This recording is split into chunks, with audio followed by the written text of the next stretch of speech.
तीर्थक्षेत्र पंढरपूरमध्ये पालखी मार्गावर असेल, शहरात असेल, विविध ठिकाणी मांस मच्छी विक्रीची दुकानं आहेत. ते बंद करावीत आणि शहराच्या बाहेर त्यांना जागा द्यावी अशी मागणी होते. यावर आध्यात्मिक आघाडीची काय भूमिका?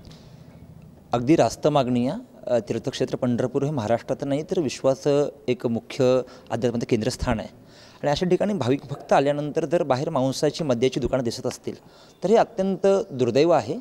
तर याच्यावरती प्रामुख्याने मी आपणास एवढंच सांगू इच्छितो की ही जी काही दुकानं किंवा जी काही मंडळी असतील तात्काळ त्यांना जिल्हाधिकाऱ्यांच्या माध्यमातून आम्ही त्यांना विनंतीपत्र देऊ की आपण कृपया ही दुकानं जी आहेत एका विशिष्ट हद्दीच्या बाहेर असली पाहिजेत.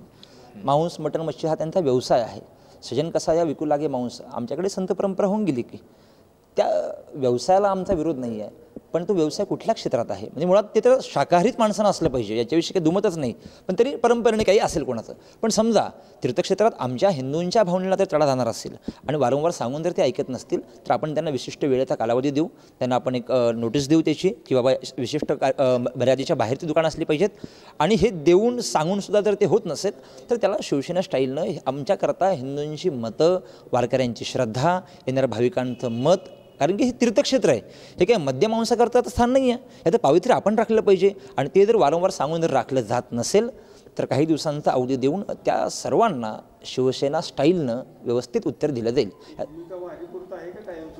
वारीपुरती नाही, कायमस्वरूपी करताच ही आहे. कारण की तीर्थक्षेत्र हे वारीपुरतं नाही आहे. वारकरी हा कायमस्वरूपी येत असतो. प्रत्येक एकादशी असेल, द्वादशी, अगदी दशमीपासनं. आणि केवळ महाराष्ट्र नाही तर विश्वातनं लोक या ठिकाणी येतात. त्यामुळे वारकऱ्यांची मागणी रास्त आहे. तात्काळ त्याच्यावरती योग्य ती कारवाई केली जाईल. त्यांना विशिष्ट वेळही दिला जाईल. कारण की शेवटी त्यांचाही पोटापाण्याचा प्रश्न आहे.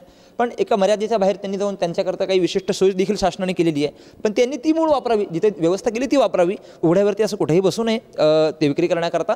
शेवटी त्याचाही आम्ही विचार करतो. त्याचाही आमच्याकरता विषय संवेदना आहे. शेवटी नोकरीचा विषय आहे का त्याचा. पण जर विशिष्ट मर्यादित त्यांना आम्ही वेळ देऊ, मग तो एखाद्या महिन्यात असेल, 1.5 महिन्यात असेल, पण तेवढ्या काळात जर त्यांनी नाही हटवलं तर त्या सगळ्यांना शिवसेना स्टाईलनं अगदी आमचं हिंदुत्वाचा जागर आहे. आणि फक्त हिंदू म्हणून नाही म्हणते मी, आमचं हिंदुत्व हे मानवतेच आहे. पण वारकऱ्यांच्या भावना दुखात असतील तर मुख्यमंत्री एकनाथ शिंदे साहेब आणि आमचे शिवसेना आध्यात्मिक आध्यात्मिक सेना कुठेही मागे पुढे पाहणार नाही. तोडीस तोड उत्तर दिलं जाईल. कारण की चंद्रभागा अपवित्र होते, त्यातलं रक्ताचं पाणी जर चंद्रभागी जात असेल ते आम्ही ग्रहण करतोय तर आम्ही कसं सहन करणार. त्यामुळे तात्काळ जशास तसं उत्तर दिलं जाईल. ओके.